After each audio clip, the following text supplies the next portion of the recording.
Alright ka-EV, welcome back to Electric Vehicle Channel at balitang charging station ulit tayo.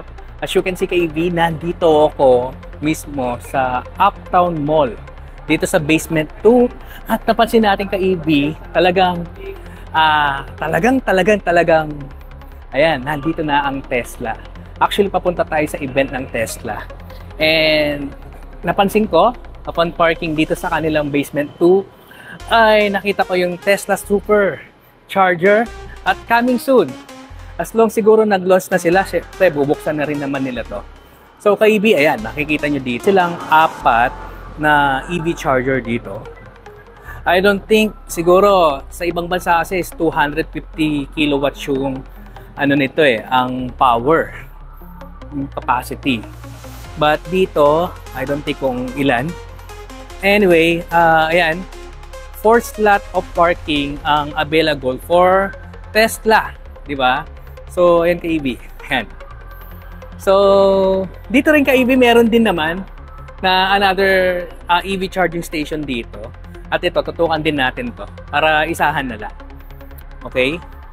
So, lapitan natin. Wall box to.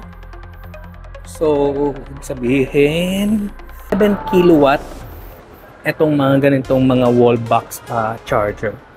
So, meron ditong Seeker. Ano ba ito? Nakalimutan ko. Okay. Ito yung Seeker X. Okay. And another BYD. Ito yung BYD Atto. So, ayan. Meron tayong dalawang 2 slot of charger or EV charger dito sa Uptown Mall, Bonifacio. So, balik tayo dun sa Tesla. Actually, natuwa ako dahil alam niyo naman na ang Tesla ang siyang standard of EV. So, talagang halos sila yung nagpakilala sa electric vehicle. So, again, andito tayo ulit at kasama ko ang isa sa mga kaibigan ko. Ayan. Shout out ka naman, sir. 5 million na. Anyway, basta balitang charging station, andyan ang Electric Vehicle Channel, Go EV, Kel ka-EV. At ibabalita natin once na meron tayong mga nakakitang mga charging station, talagang ibabalita ako sa inyo. At least kahit paano, kung pupunta kayo sa isang mall o sa isang lugar, alam nyo na meron charging station. Like dito, meron na tayo Tesla Super Charger. Let's go!